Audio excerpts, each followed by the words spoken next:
بسم اللہ الرحمن الرحیم۔ پروگرام جائزہ کے ساتھ میں ہوں آپ کا میزبان حسین تھیبو۔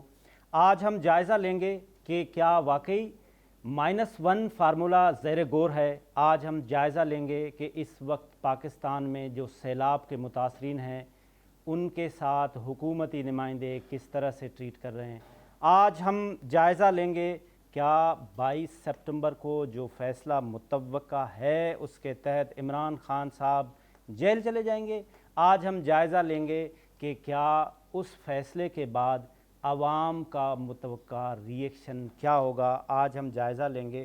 کل اقوام متحدہ کے سیکرٹری جنرل اینتھونی گیوتریس نے پاکستان کا وزٹ کیا۔ جناب شہباز شریف صاحب prime minister Pakistan, foreign minister Bilal Bhutto Zardari کے ہمراہ، انہوں نے یہ بتایا کہ بہت بڑے درجے پہ تباہی پاکستان میں ہوئی ہے۔ تقریباً 3.5 کروڑ لوگ اس سیلاب سے متاثر ہوئے ہیں، 30 ارب کا نقصان ہوا ہے۔ کیا واقعی یہ جو سب کچھ ہوا ہے یہ حکومت کے نمائندوں کی نااہلی سے ہوا ہے، یا یہ واقعی سیلاب دنیا میں آتا ہے اور اس طرح سے ہی تباہی پھیلاتا ہے؟ کیا دنیا میں اسی طرح سے ہوتا ہے کہ جو سیلاب زدگان 2010 میں افیکٹڈ ہوئے انہوں نے 2010 سے لے کے 2022 تک وہ گھر بنائے؟ میں خاص طور پہ اگر سندھ کے علاقے دادو جوہی 7 کی بات کروں، وہ آج دوبارہ گھر وہی سیلاب اٹھا کے لے کے گیا۔ کیا اسی طرح سے ہوتا ہے کہ ہم اگلے 10 سال کا پھر انتظار کریں کہ اگلے 10 سال کے بعد 15 سال کے بعد جب اسی انٹینسٹی کے ساتھ دوبارہ سیلاب آئے تو وہ بیچاروں کا گھر اسی طرح سے بہہ جائے؟ ان تمام باتوں پہ ڈسکس کریں گے۔ اس کے ساتھ ساتھ کراچی میں کیا ہو رہا ہے، کراچی کی پولیٹکس کے ساتھ پاکستان ایم کیو ایم میں کیا ہو رہا ہے۔ ہمارے ساتھ مستند پینل اس وقت ہمارے ساتھ موجود ہیں۔ ڈاکٹر شہاب امام صاحب ہیں جو سینئر سیاستدان ہیں، بیوروکریٹس ہیں، لیگل ایکسپرٹ ہیں۔ سر آپ کا بہت بہت شکریہ، آپ نے ہمیں ٹائم دیا۔ اس کے ساتھ ساتھ ملک کے مایہ ناز قانون دان بیرسٹر خواجہ نوید صاحب بھی ہمارے ساتھ ہیں۔ سر آپ کا بہت بہت شکریہ، آپ نے ہمیں ٹائم دیا۔ آپ سے شروع کرتے ہیں ڈاکٹر شہاب امام صاحب، فرمائیے کیا یہ آپ نے کس طرح سے جو ہے وہ ناراضگی استعمال کی ہے ورڈ، اور آپ نے ایم کیو ایم پاکستان کو خدا حافظ کہہ دیا، وجہ کیا بنی سر؟ دیکھیں، ایک تو خدا حافظ کا تو ورڈ نہیں ہے اس میں، وہ ہے لا تعلقی کا، کہ جو موجودہ تعلق ہے اس کو معطل کر دیا۔ دوسرا یہ ہے کہ جو 1-2 دن پہلے جو فیصلے لیے گئے ہیں وہ تو لاسٹ اسٹرا آن دا کیمل بیک تھا، مگر یہ پچھلے 6-8 مہینے سے سال سے جو بھی ڈیسیشنز لیے ہیں وہ جو ہے ظاہر ہے میں ان سے متفق نہیں تھا۔ پھر ایم کیو ایم پاکستان کا ایک آئین ہے، اس آئین کے ہی تحت جو ہے وہ ڈاکٹر فاروق ستار کو اور ٹسوری صاحب کو جو ہے وہ ریموو کیا گیا تھا۔ ٹھیک، اور اسی آئین کے تحت آپ کسی کو ڈپٹی کنوینئر بنا سکتے ہیں، اور اسی آئین کے تحت آپ جو ہے وہ کسی کو رابطہ کمیٹی میں لے سکتے ہیں۔ رابطہ کمیٹی میں آنے کے لیے آئین میں جو لکھا ہے وہ 30 ایئرز کی شمولیت بیسک ریکوائرمنٹ ہے۔ ٹسوری کامران ٹسوری بھائی ہے اور میرے اچھے تعلقات ہیں ان سے، اور میں ان کی رسپیکٹ کرتا ہوں، اور ان پہ مجھے اتنا زیادہ کوئی پرابلم بھی نہیں ہے، مگر ڈیفینیٹلی ان لوگوں پہ پرابلم ہے جو غیر مقبول ہیں within the M Q M, جو کارکنان ہیں۔ آپ ان لوگوں سے فیڈ بیک لیں تو وہ کہیں گے کہ جن لوگوں کو یا جن صاحب کو ڈپٹی کنوینئر بنایا گیا ہے، کیا کارکنان اس چیز کو اپروو کرتے ہیں؟ یا وہ لوگ جو آپ کو 2018 میں گندی گندی لینگویج اور گالیاں دے کے گئے تھے ایک دوسری جماعت میں، اور پھر وہاں سے جب وہ ناکام ہو کے نامراد ہو کے واپس آئے تو آ جائے موسٹ ویلکم، مگر پھر آپ ان کو رابطہ کمیٹی میں لے رہے ہیں اور آپ ان کو ڈیسیشن میکنگ میں ڈال رہے ہیں، نوئنگ دے آر پاسٹ کہ what they have done in the past. تو میں یہ سمجھتا ہوں کہ جو موجودہ اس وقت جو قیادت ہے یا جو رابطہ کمیٹی ہے یا جو ڈیسیشن میکنگ باڈی ہے، وہ ان سے تو مجھے کوئی توقع نہیں ہے اس طرح کی کہ جس سے مہاجر عوام یا ایم کیو ایم کے کارکنان کی کوئی فلاح و بہبود ہو سکے۔ ہم یہ اگر سمجھنا چاہیں کہ جو آپ لوگ جو اس وقت الگ ہوئے ہیں تو کہیں ایک اور تو پارٹی نہیں بنانے جا رہے ہیں؟ ایم کیو ایم پاکستان کے بعد کوئی ایم کیو ایم کراچی؟ پارٹی تو دیکھیں ایک ہی ہے، ایم کیو ایم پاکستان، جس کا سمبل پتنگ ہے۔ پارٹی تو یا جس کا جھنڈا ہے جس پہ ایم کیو ایم پاکستان لکھا، پارٹی وہی ہے۔ اور اگر کوئی پارٹی بناتا ہے تو وہ فزل آؤٹ ہوا ہے اور فزل آؤٹ ہو جاتا ہے۔ تو میرا نہ میں کسی گروپ سے تعلق ہے اور نہ میں کسی کا ہولڈ بریف کر رہا ہوں، میں ایک انڈیویجول ہوں، نہ میں نے کسی کے ساتھ مشاورت کی ہے اس میں، یہ میرا اپنا ذاتی فیصلہ ہے اور ایز این انڈیویجول ہے۔ جو میرے دوست ہیں یا جو میرے رفقا ہیں وہ الگ انڈیویجول ہیں اور وہ ان کا اپنا روڈ میپ ہے، جس طرح وہ رہنا چاہیں، جس طرح وہ چلنا چاہیں۔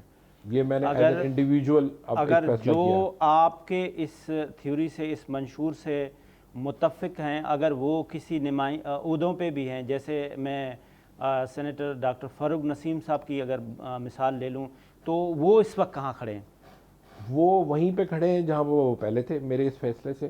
وہ ایم کیو ایم کے سینیٹر ہیں اور ایم کیو ایم کے لیگل بہت ساری چیزوں کو دیکھتے ہیں، اور میری ڈاکٹر فاروق نسیم صاحب سے اس ٹاپک پہ کسی قسم کی کوئی مشاورت نہیں ہوئی ہے۔ خواجہ صاحب، آپ جج بھی رہے ہائی کورٹ کے، سینئر قانون دان بھی ہیں، اگر میں آپ سے ایک اوپینین لے لوں کہ یہ پورے اس سیناریو میں جو خان صاحب کا کیس چل رہا ہے اور جو 22 تاریخ کو ایک ایکسپیکٹیڈ فیصلہ ہے، اس کو آپ کیا ایکسپیکٹ کریں؟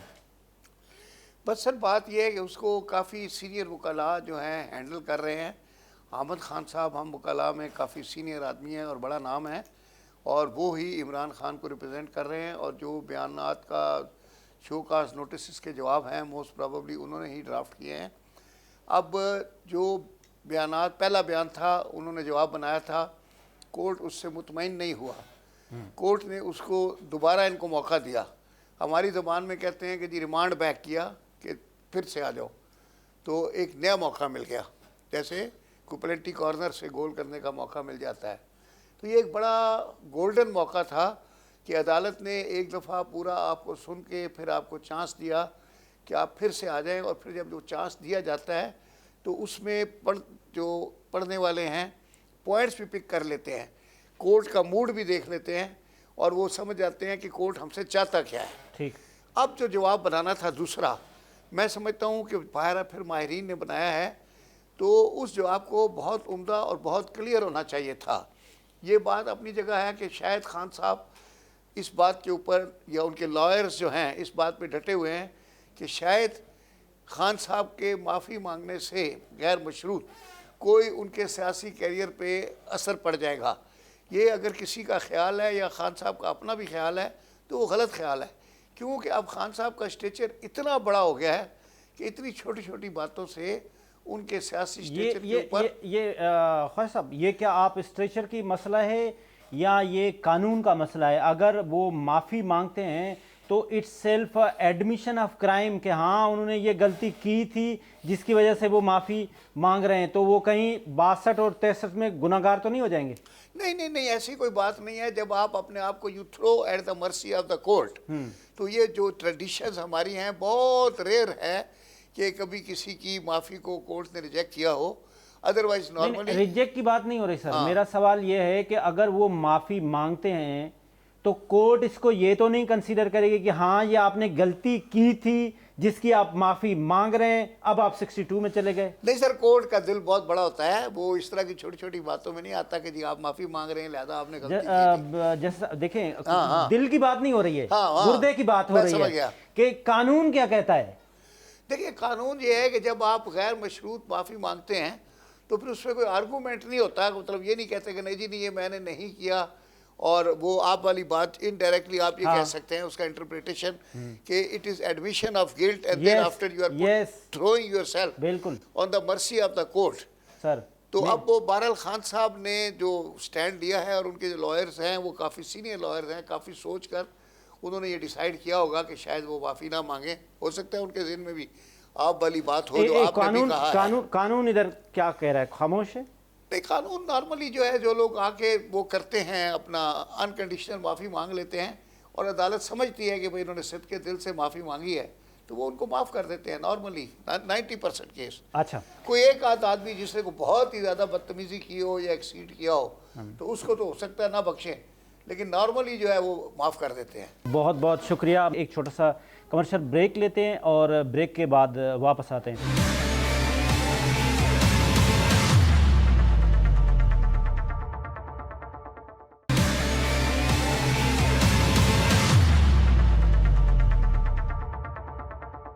جی ویلکم بیک ناظرین. اس وقت ہمارے ساتھ صحافت کا بہت بڑا نام سہیل بڑائچ صاحب موجود ہیں. سر سب سے پہلے آپ کا بہت بہت شکریہ سہیل بڑائچ صاحب, آپ نے ہمیں ٹائم دیا. سر 22 سپتمبر کو عمران خان صاحب کے اوپر فرد جرم عائد ہونے جا رہی ہے, آپ کیا ایکسپیکٹ کر رہے ہیں سہیل بڑائچ صاحب؟ میں تو یہ ایکسپیکٹ کر رہا ہوں کہ عمران جو ہے وہ انکنڈیشنل اپالوجی جو ہے وہ ٹینڈر کر دیں گے, اور بجائے اس کے کہ عدالت کے اندر جو ہے وہ اپنی توہین عدالت میں سزا پائیں اور ایک لمبے پروسیس میں پڑ جائیں, اس کی بجائے میرا خیال ہے کہ وہ اوائڈ کرنے کی کوشش کریں گے. اور انہیں ان کے ایڈوائزر بھی یہی مشورہ دے رہے ہیں, اور میرا خیال ہے ان کے لیے بہتر بھی یہ ہے. ہٹ جانے سے اور عدالت کے ساتھ لڑ جانے سے کوئی فائدہ نہیں ہوگا. آپ یہ بریکنگ نیوز دے رہے ہیں کہ 22 تاریخ کو جو سنوائی ہوگی اس دن عمران خان صاحب کورٹ میں انکنڈیشنل اپالوجی سبمٹ کریں گے. جی میرا خیال ہے یہ میرا آئیڈیا ہے, میرا نہیں خیال. لوگ انہیں سمجھائیں گے کہ یہ نہ کریں, ہم خواہ ایک نئی مصیبت میں نہ پڑیں.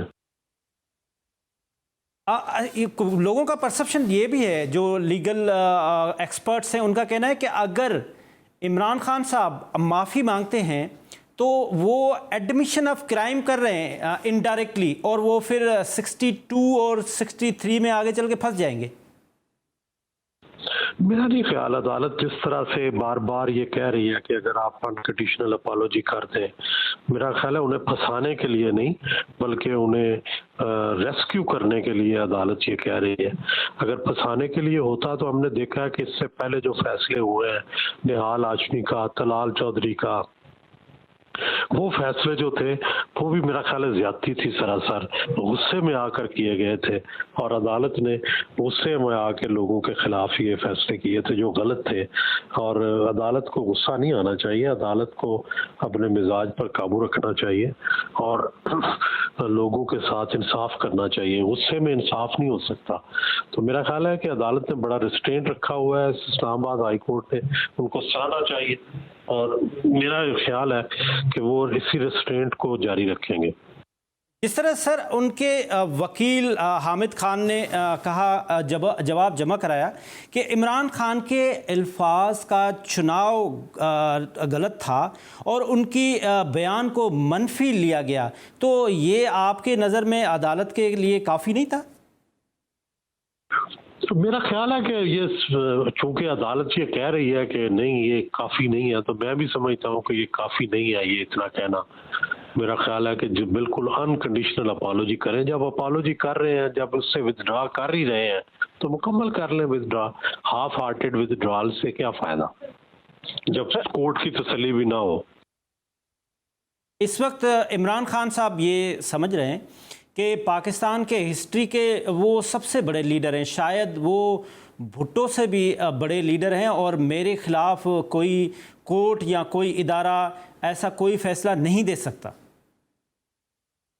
میرا نہیں خیال کہ بھٹو صاحب سے زیادہ وہ پاپولر ہیں. دیکھیں بھٹو صاحب جتنا پاپولر تو ابھی پاکستان میں کوئی نہیں ہوا, نہ بے نظیر بھٹو جتنا کوئی پاپولر ہوا. ہاں وہ پاپولر ہے, اور اس وقت تو ان کی ایسے لگتا ہے کہ لوگ زیادہ ان کے ساتھ ہیں پاکستان میں. لیکن یہ جو پاپولیرٹی ہوتی ہے یہ آتی جانی چیز ہوتی ہے. ہم نے دیکھا کہ کبھی پیپلز پارٹی پنجاب میں نمبر 1 ہوتی تھی, پھر نون نمبر 1 ہوتی تھی, اب پی ٹی آئی جو ہے وہ نمبر 1 ہوتی جا رہی ہے. تو یہ کوئی ایسی بات نہیں, یہ اوپر نیچے ہوتا رہتا ہے. تو خان صاحب کو اس پہ اتنی پرائیڈ نہیں لینی چاہیے, اور اس کی بجائے جو دوسری ریالٹیز ہیں ان کا بھی خیال رکھنا چاہیے. اور پھر ہم نے دیکھا ہے کہ جتنے پاپولر لیڈرز تھے ان کے ساتھ اسٹیبلشمنٹ نے کیا سلوک کیا. بھٹو کے ساتھ تمام تک 2/3 میجارٹی تھی ان کی, اور ان کو پھانسی دے دی گئی اور کچھ نہیں ہوا. اور پھر نواز شریف کے ساتھ ہوا, بے نظیر بھٹو کے ساتھ ہوا. یہ ہم نے سب دیکھا ہے اپنی آنکھوں کے سامنے, یہ ہم سے کوئی چھپے ہوئے منظر تو نہیں ہے. تو عمران خان بھی کوئی ان سے زیادہ طاقتور نہیں ہے، تو انہیں یہ کنفرنٹیشن لینی ہی نہیں چاہیے. وہ پاپولر ہے، ان کو اقتدار کا راستہ ناپنا چاہیے، نہ کہ اداروں سے لڑائی یا تصادم کا راستہ جو ہے وہ اپنانا چاہیے. سہیل وڑا صاحب، خان صاحب کا یہ بھی کہنا ہے کہ مجھے جیل جانے کے لیے میں تیار ہوں، میرے بیگ تیار ہیں. میرا خیال ہے ہو سکتا ہے وہ تیار ہوں اور چلے بھی جائیں اور جیل میں بہادری بھی دکھائیں، لیکن یہ کوئی اچھی پالیٹکس نہیں ہوگی. ان کو ضرورت نہیں ہے جیل جانے کی. ان کو چاہیے کہ وہ قائد اعظم محمد علی جناح کی سیاست کریں. کافی جیل جانا کافی ہو گیا، سارے لوگ جیلوں میں جا چکے ہیں. خان صاحب جیلوں میں جا کے کیا کریں گے؟ اس سے جتنے بڑے لیڈر ہو گئے ہیں اس سے بڑے نہیں ہو سکتے.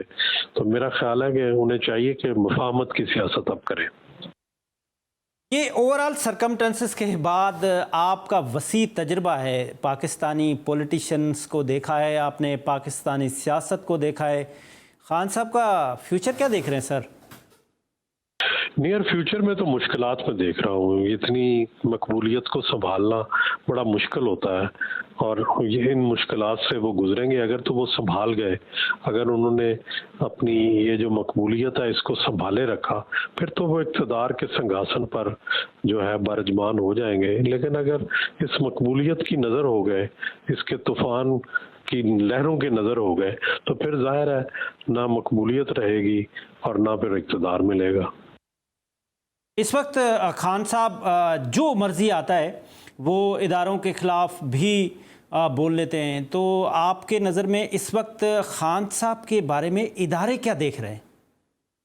میرا نہیں خیال کہ انسٹیٹیوشنز ان کو پسند کر رہے ہیں، ان کے یہ جو ایٹیچیوڈ ہے، اور میرا خیال ہے کہ یہ الٹیمیٹلی ان کے لیے ٹربل بن جائے گا. کچھ لوگوں کا یہ پرسپشن بھی ہے کہ ہمارے جو ادارے ہیں اس میں کلیئر ڈیوائیڈ ہے، انسٹیٹیوشنز کے اندر 50-50 ہے. What's your take on it سر؟ دیکھو یہ کوئی ہمارے پاس پیمانہ تو ہے نہیں کہ کون کدھر ہے، کتنے کدھر ہیں، کتنے، یہ بڑا مشکل ہے. ہاں پیمانہ تو یہ ہے کہ قیادت جو ہے، آرمی کی قیادت، وہ ظاہر ہے اس کو پسند نہیں کر رہی. یہ جو ہمارے پی ڈی ایم اور شہباز شریف صاحب کی حکومت آئی ہے، کیا کیسے دیکھ رہے ہیں جو ان کے ابھی کچھ چند ماہ کی پرفارمنس ہے سہیل وڑا صاحب؟ بہت اچھی نہیں ہے، لیکن اب آہستہ آہستہ ایسے لگتا ہے کہ ان کا کنٹرول ہوتا جا رہا ہے. پہلے تو بالکل نہیں لگتا تھا کہ جیسے ان کا کنٹرول ہے، معیشت پہ تو بالکل نہیں لگتا تھا، اب لگتا ہے کہ کنٹرول ہو رہا ہے ان کا. آپ کی مختلف سیاستدانوں سے ملاقات بھی ہوتی رہتی ہے. ابھی حالیہ آپ کی لنڈن میں ملاقاتیں ہوئی نواز شریف صاحب سے، وہ کیا دیکھ رہے ہیں؟ یہ جو لوگوں کے اندر ایک پرسپشن ہے کہ نواز شریف یہ چاہ رہے ہیں کہ مجھے اور میری بیٹی کا ہیں بھائی. شہباز شریف صاحب خود پرائم منسٹر ہیں، جو مرضی ہے، جس کو مفتاح کو فائنانس منسٹر رکھ رہے ہیں، میرے پوچھے بغیر رکھ رہے ہیں. اپنے بیٹے کے لیے ابھی بھی ورکنگ کر رہے ہیں کہ ان کو چیف منسٹر پنجاب لگایا جائے. تو کیا واقعی شہباز شریف سے میاں نواز شریف صاحب ناراض ہیں؟ نہیں، میرا خیال ہے شہباز شریف سے تو ان کی کوئی ناراضگی نہیں ہے. اچھا، لیکن جو معاشی پالیسیاں ہیں حکومت کی، ان سے وہ اتفاق نہیں کرتے. وہ سمجھتے ہیں شاید کہ ڈار صاحب ہوتے تو زیادہ بہتر جو ہے وہ اکنامک پالیسیاں بن سکتی. کیا آپ سمجھتے ہیں کہ مفتاح کو ریپلیس کرنے جا رہے ہیں ڈار صاحب؟ میرا خیال ہے کہ اگر انہیں آنے کی اجازت مل گئی، کوئی اسٹیبلشمنٹ کی طرف سے رکاوٹ نہ ہوئی، تو یہ ایسا ہی ہوگا. نیئر فیوچر میں سہیل وڑا صاحب آپ میاں نواز شریف صاحب کو کہاں دیکھ رہے ہیں؟ فیوچر میں وہ میرا خیال ہے الیکشن سے پہلے تو آئیں گے. وہ چاہتے ہیں کہ ان کے مقدمات ختم ہو اور واپس پاکستان آئیں. سہیل وڑا صاحب، اگر میں آپ سے یہ گزارش کروں کہ جو حالیہ یہ بارشیں ہوئی ہیں، اس میں ملک میں تباہی آ گئی ہے. تقریباً کوئی 3.5 کروڑ لوگ اس سے افیکٹڈ ہوئے ہیں، کوئی 30 ارب کا نقصان ہوا ہے. آپ اوورآل اور خاص طور پہ اگر آپ سے میں سوال رکھوں کہ آپ سندھ حکومت کی پرفارمنس کو کہاں ایویلویٹ کر رہے ہیں؟ میرا خیال ہے کہ سندھ حکومت ایکٹیو تو نظر آ رہی ہے، کافی ایکٹیو نظر آ رہی ہے، جو ہم ٹی وی پہ یا اخباروں میں دیکھ رہے ہیں اس سے زیادہ تو آپ زیادہ جانتے ہیں وہاں پہ جو موجود ہے، ہمیں تو کافی مؤثر نظر آ رہی ہے، لیکن سیلاب بڑا خطرناک آیا ہے، بڑا اس سے تباہی پھیلی ہے، لیکن ہر جگہ تو نہیں پہنچی ہوگی حکومت، لیکن کافی ایکٹیو نظر آ رہی ہے۔ اگر آپ اس پہ لکھتے بھی رہیں، آپ اس پہ تبصرے بھی کرتے رہیں، اس وقت کلائمیٹ چینج کا جو سب سے بڑا مسئلہ ہے وہ دنیا میں ایکسٹریم سردی ہو رہی ہے، ایکسٹریم گرمی ہو رہی ہے، ایکسٹریم برفباری ہو رہی ہے، ایکسٹریم بارشیں ہو رہی ہیں، اس کا سب سے بڑا ریزن کیا ہے؟ اس کی ریزن تو کلائمیٹ چینج ہی ہے، اور اس کا حل ظاہر ہے ہمیں ایسے اقدامات کرنے چاہیے کہ کلائمیٹ چینج سے نبٹ سکیں۔ ہمیں زیادہ بارشوں سے ڈیم بنانے چاہیے، بارشوں کا جو مصرف ہے وہ کرنا چاہیے، جھیلیں بنانی چاہیے، ایسا پانی کا سٹوریج ہو جس کو بعد میں آپ استعمال کر سکیں۔ جو کچھ مبصرین کا کہنا یہ بھی ہے کہ جو خان صاحب کا بلین ٹری منصوبہ تھا تو یہاں پہ گرینری ہونی چاہیے۔ آپ کا جو خان صاحب کا بلین ٹری منصوبہ ہے اس کے لیے آپ کا یور ٹیک اباؤٹ اٹ سر؟ وہ میرا نہیں خیال کہ کوئی اتنا کامیاب ہوا ہے، کہیں ہمیں اثرات اس کے نظر نہیں آئے۔ بہت بہت شکریہ، ٹیک اے بریک۔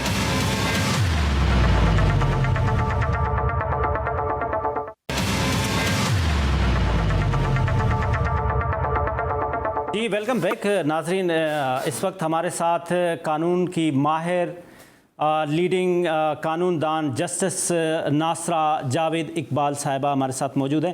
میڈم، سب سے پہلے آپ کا بہت بہت شکریہ، آپ نے ہمیں ٹائم دیا۔ 22 تاریخ کو جو فرد جرم عائد ہونے والی ہے عمران خان صاحب کے اوپر، what is your legal opinion about it? یہ تو عدالت جانتی ہے کہ فیصلہ کیا ہوگا، لیکن ان کی بہت بڑی رعایت ہے، انہوں نے 2 ہفتے ان کو اور دیے، اور میں سمجھتی ہوں ان کو اس کا فائدہ اٹھانا چاہیے۔ اگر اس پہ اپنا دے دیں، غیر مشروط معافی مانگ لیں تو بات ختم ہو جائے، بلکہ پہلی دفعہ انہوں نے مانگ لی ہوتی تو یہ بات آگے چلتی ہی نہ۔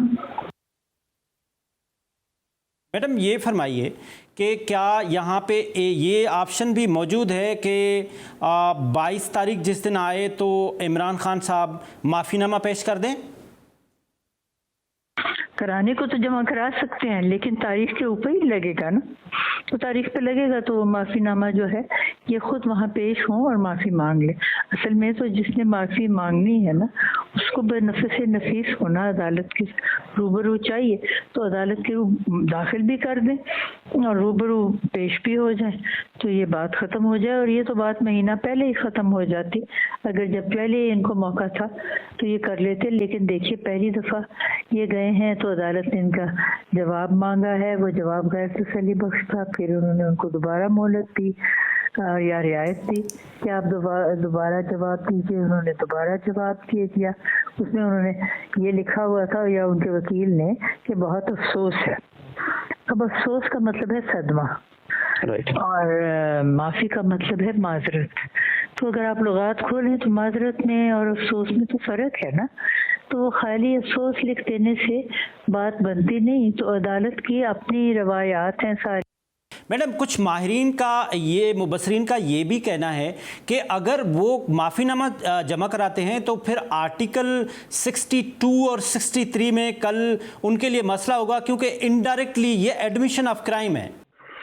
دیکھیے اگر وہ نہیں معافی مانگتے تب ان کے لیے مسئلہ نہیں ہوگا، ان کے اوپر فرض جرم عائد ہوگا تو ان کو مرتکب گردانیں گے توہین عدالت کا، تو اس پہ تو ویسے ہی 5 سال کی ان کو ہو جائے گی وہ نااہلی، تو وہ اس سے کیا ہو سکتا ہے؟ اور مسئلہ منفی، اس سے منفی مسئلہ تو کوئی نہیں ہو سکتا، اور 62 اور 63 کا تو اس میں کوئی دخل انداز ہی نہیں ہے۔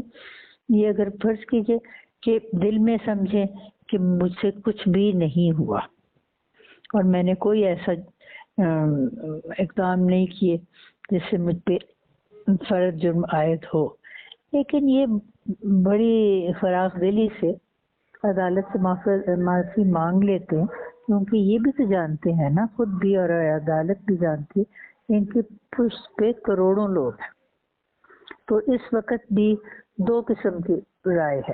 کوئی کہتا ہے جی بالکل معافی نہیں مانگنی چاہیے، یہ بحال جرم ہے. کوئی کہتے ہیں معافی مانگ لینی چاہیے. کوئی اس میں درمیان کا کوئی راستہ بتاتے ہیں.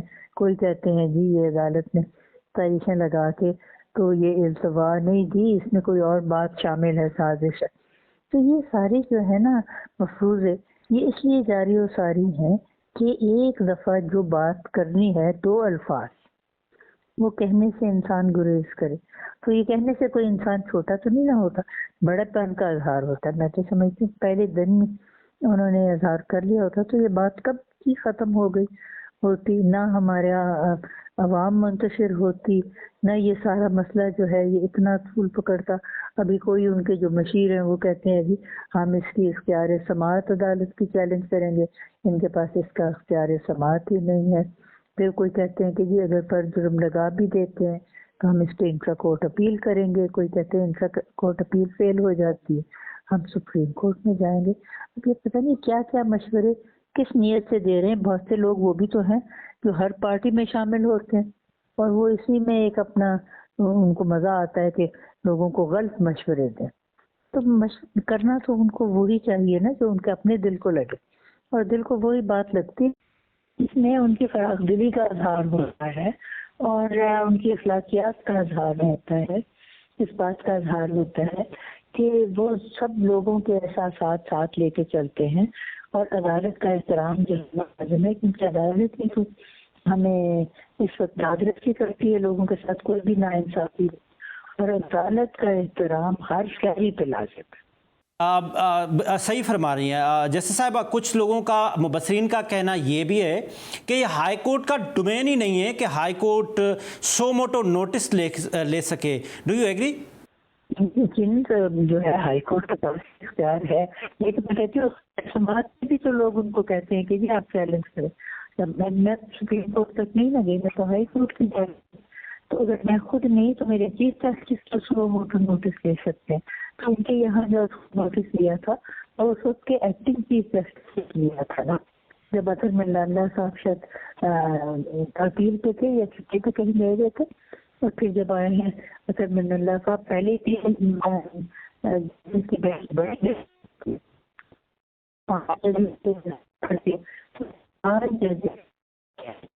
انہوں نے از خود نوٹس. اس کا مطلب ہے ان کا ہے تاثر کہ بادی اور نظر یہ ہے توہین. تو پہلے دن ہی لگا سکتے تھے، نہیں انہوں نے لگائی. اس میں کوئی سازش نہیں ہے، اس میں کوئی ایسی بات نہیں. اس میں تو یہی ہے نا کہ وہ عدالت کا احترام کریں، عدالت بھی ان کی بات کا احترام کرے گی. تو میں تو سمجھتی ہوں اس میں کوئی مذائقہ ہی نہیں. اگر عمران خان صاحب کے خلاف فیصلہ آتا ہے تو کیا اس کے خلاف وہ یہیں پہ ہائی کورٹ میں بھی اپیل میں جا سکتے ہیں، یا اس کا جو اگلا پلیٹ فارم ہے وہ سپریم کورٹ ہے؟ انٹر کورٹ اپیل بھی ہو سکتی ہے، کیونکہ یہ جو کچھ بھی ہوا ہے اس کے نیچے تو کوئی آپ کر نہیں نہ سکتے تھے پٹیشن، یا آپ اس کے خلاف کوئی کر نہیں سکتے تھے کسی عدالت یا کسی نیم عدالت کے آگے کوئی اپنا پیشکش اپنا نظریے کا. تو اگر آپ کا پہلا فورم ہی ہائی کورٹ ہے تو پھر آپ سپریم کورٹ اپیل بھی کر سکتے ہیں، یعنی کہ اسی عدالت میں اپیل ہو سکتی. آپ یہ فرما رہی ہیں کہ اس کا جو اپیل ہے وہ یہی ہائی کورٹ میں ہی ہوگی؟ نہیں ہو سکتی ہے نا انٹر کورٹ اپیل، اور اس میں یہ ہے کہ آپ کو ججمنٹ کی کاپی کا انتظار نہیں کرنا. آج بھی اگر فیصلہ ہوا ہے تو آج ہی آپ اس کے اوپر انٹر کورٹ اپیل ڈال سکتے ہیں. This is a continuation of the same proceeding. آپ سپریم کورٹ میں جانا چاہیں تو آپ کو پھر اس کی سرٹیفائڈ کاپی کا انتظار کرنا ہے. سرٹیفائڈ کاپی ملے گی، پھر آپ سپریم کورٹ میں جائیں گے. تو پہلے وہ یہ فیصلہ کریں گے کہ یہ اختیار سماعت کس نوعیت کا ہے، پھر اس کو ایک petition for leave to appeal کے طور پہ لگایا جائے گا. میڈم، بحیثیت سینئر قانون دان اور آپ ایک نوبل فیملی سے بلانگ کرتی ہیں، آپ علامہ اقبال کی فیملی سے آپ کا بلانگ ہے، اور آپ کے بیٹے بھی اس وقت سینیٹر ہیں، آپ کے جو ہسبینڈ تھے وہ بھی سینئر قانون دان ہیں. یہ جو عمران خان صاحب آج کل لینگویج یوز کر رہے ہیں خاص طور پہ اداروں کے لیے، what is your take on about it? میری بات صرف عمران خان تک محدود نہیں. یہ جو پی ڈی ایم ہے ان کا آپ انداز گفتگو سنیے، بلکہ پی ٹی آئی کے بہت سے لوگ کہتے ہیں کہ جی ان کے کیوں نہیں توہین عدالت کا آج خود نوٹس لیا جاتا ہے. جس قسم کی باتیں پی ڈی ایم کی اب 5-6 ہیں نا سربراہ, جی وہ سب ایسی زبان استعمال کرتے ہیں کہ کانوں کو تکلیف ہوتی. میں تو ٹی وی بند کر دیتی ہوں, میں نہیں سنتی, صرف میں ہیڈ لائنز جو ہوتی ہیں وہ سنتی ہوں, اس طرح سے پتہ لگے کہ ہو کیا رہا ہے. لیکن دست و گریباں ہو رہے ہیں گانوں میں, ایک دوسرے کے ساتھ بد کلامی بد زبانی استعمال کر رہے ہیں. کوئی صبر نہیں ہے, کوئی اخلاقیات نہیں ہے, کوئی برداشت نہیں ہے. یہ ہمارا ایک قومی ہو گیا ہے مزاج. تو یہ قومی مزاج میں سمجھتی ہوں کہ ٹی وی والوں کا جو ہے نا, یا الیکٹرانک میڈیا اور یہ پرنٹ میڈیا, ان کا بہت بڑا کردار ہے. کیا آپ سمجھتی ہیں کہ ہمارا سسٹم ٹھیک نہیں ہے, ہماری تربیت میں مسئلہ ہے, ہماری تعلیم میں مسئلہ ہے, کہاں ہمیں چیزیں ہیں جو ہمیں ٹھیک کرنی چاہیے؟ دیکھیے بات یہ ہے کہ میں سمجھتی ہوں سب سے بڑا مسئلہ اس وقت پاکستان کا ہے خاندانی منصوبہ بندی. 2025 تک اتنی زیادہ یہاں آبادی ہو جائے گی کہ کھڑے ہونے کی جگہ نہیں پائی جائے گی, اور 2025 کو دور تو نہیں ہے, بس اب آنے ہی والا ہے نا. اور آپ دیکھیے جہاں فصلیں ہوتی تھیں, گندم ہوتی تھی, چاول ہوتے تھے, کپاس ہوتی تھی, وہاں پلازے بنے ہوئے ہیں, نئے نئے شہر آباد ہو رہے ہیں. تو یہ شہر اس لیے آباد ہو رہے ہیں کہ ایک ایک گھر میں 5-5, 7-7 بچے ہیں, اور وہ رات کو جس وقت ماں سونے کے لیے وہ بچے آتے ہیں تو گنتی کرتی ہے تو اس کو پتہ لگتا ہے کہ کوئی چلا گیا ہے, کوئی غائب تو نہیں ہو گیا, کوئی گم تو نہیں گیا, کسی کو اغوا تو نہیں ہو گیا. تو اس طرح کی صورتحال میں اگر 2 بچے ہوں ہر گھر میں, اور ہمارا یہ ہوتا تھا ایک بہت بڑا سلوگن کہ بچے 2 تو سکھ 1000. بالکل. اب کہنے نہیں کہ ہوں تو بچے ہوں گے جنہیں زیادہ ساڑی باواں بننے, کوئی باواں بندے نے. ہماری یہاں مشہور ایک پنجابی کا مقولہ ہے, تیاں لے گئے جوائی تو نوہاں لے گئی پوچھ, تو رہ گیا اتریا ہوئے دوسرا. ان کو جا کے تو اولڈ پیپلز ہوم میں داخل کر لیتے ہیں. تو یہ جب ہمارے معاشرے کی ساری صورتحال ہو جائے تو ہم نے دیکھنا ہے کہ ہماری ترجیحات کیا ہے. بہت بہت شکریہ جسٹس ریٹائرڈ ناصرہ جاوید اقبال صاحبہ.